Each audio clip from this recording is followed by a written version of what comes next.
Walaupun mungkin bertentangan dengan perasaan dan keinginan kita, tapi ketahuilah siapa saja yang melakukan sesuatu untuk Allah, maka Allah akan berikan keberkahan di dalam apa yang ia lakukan tersebut.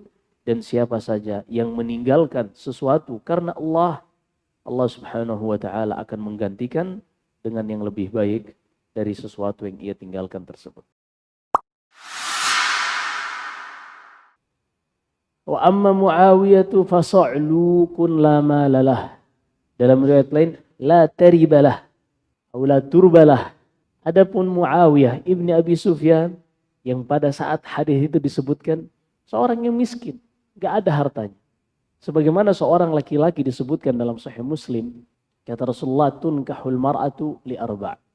Ketika seorang laki-laki ingin mencari calon istrinya, maka hendaklah ia perhatikan 4 hal. Dari sisi hartanya, nasabnya, kemudian dari sisi kecantikannya, kemudian kesolehannya, dari sisi agamanya, dan carilah yang paling baik agamanya. Sahabat-sahabat Nabi, secara umum agama mereka tidak dipertanyakan lagi.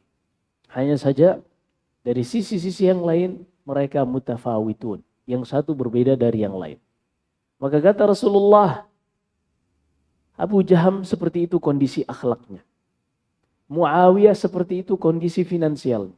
Walakin inkihi Usama bin Zaid.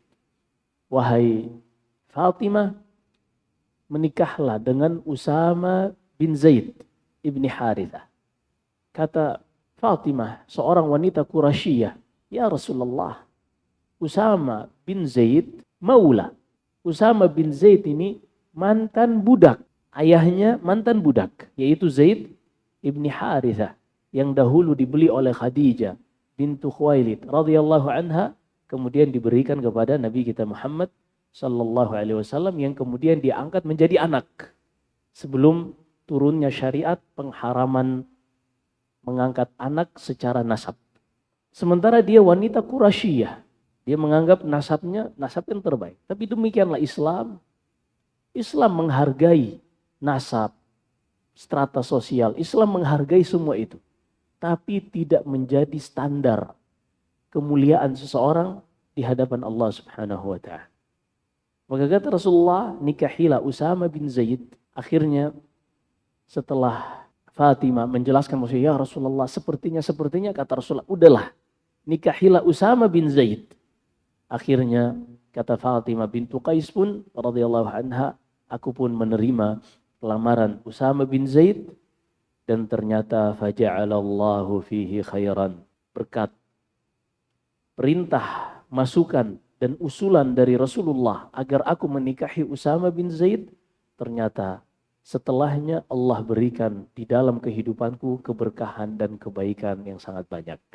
Nah, disinilah yang kita bisa lihat bagi seorang muslim dan muslimah, ketika dia mengetahui pada suatu perkara, di situ ada perintah Allah dan Rasulnya yang harus dia kerjakan, atau ada larangan Allah dan Rasulnya yang harus ia tinggalkan, maka bismillah, tawakkal ala Allah.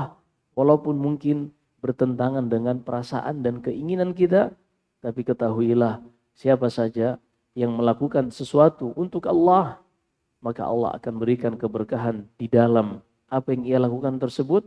Dan siapa saja yang meninggalkan sesuatu karena Allah, Allah subhanahu wa ta'ala akan menggantikan dengan yang lebih baik dari sesuatu yang ia tinggalkan tersebut.